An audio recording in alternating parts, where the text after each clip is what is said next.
Identify in this context basically means identifying exactly what the RNG is for the battle seed.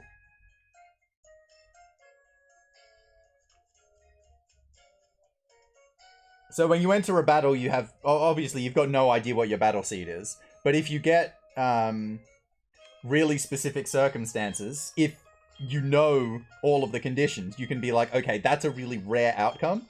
And so as a result, I know exactly what the battle seed is. And if I know exactly what the battle seed is, and I've actually tested that battle seed, I can know what the best way to win the fight from that position is. So, like, for example, on Faulkner right then, Pidgey crit me and did 12 damage. That's an excellent identifier, because it's a max roll critical. So it's a 1 in 256 chance for Pidgey to crit and do 12 on turn 1. And so based on the time that I entered the fight and that identifier, I can know exactly what the Faulkner seed is. And because I've tested that, I know from that position, if I use Tackle on Pidgeotto and then Ember, that Ember will crit. And then it will kill, which is obviously the best way to do that fight.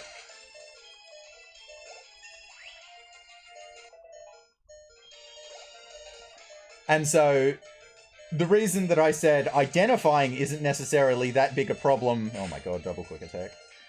Isn't necessarily that big a problem for Whitney, is Whitney has... If she does it, and this is when you would do it, she has the best identifier ever, which is Metronome. Because Metronome can call over 400 different moves. If you're entering the fight at a specific time and you get Metronome and you see a specific move, you can go, okay, that's what that seed is.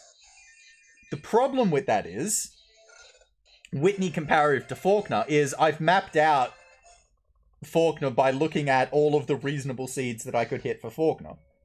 Which, how many have I done so far? Something like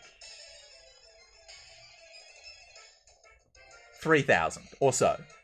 So looked at 3,000 and mapped out exactly what the best scenario is for getting specific identifiers. Of those 3,000, not all of them actually have identifiers, so it's actually less than 3,000. But with Whitney,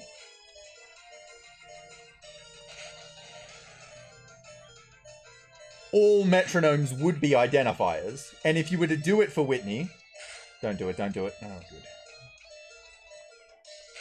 You would need to do something more like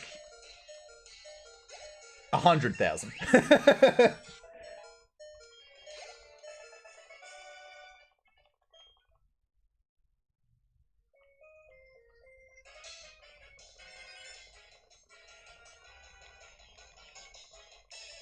And then Metronome's 1 in 3. So kind of more like around 30,000. It's just way, way more work.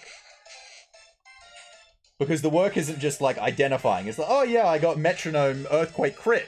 Straight away, I can know what that seed is. But unless I've actually gone through every single fucking seed and planned out, this is the best way to react to that scenario. It doesn't matter that I can identify what the seed is. I've got to know what to do with it once I identify it. And that's just so much work.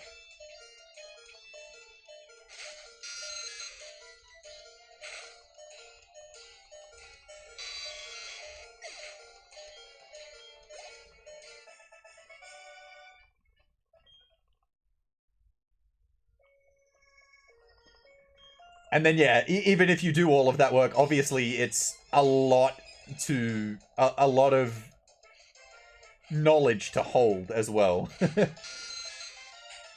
So, it's not something that I can really just be like... It's... I feel like it's too much for me at the moment. Because even now, with all of the stuff that I'm doing in this run, I am kind of teetering on the limit of how much I can hold, but, like, there has been a few times in... Don't do it, don't do it. Fuck! That sucks. There has been a few times in, you know, recent history where I've gotten scenarios where I've just been like, I don't know what this is, because I've just lost the knowledge of it. Especially on, Radio Minute. Where it's like, nothing's been wrong, it's just been like, I don't know what this is. It's left my brain.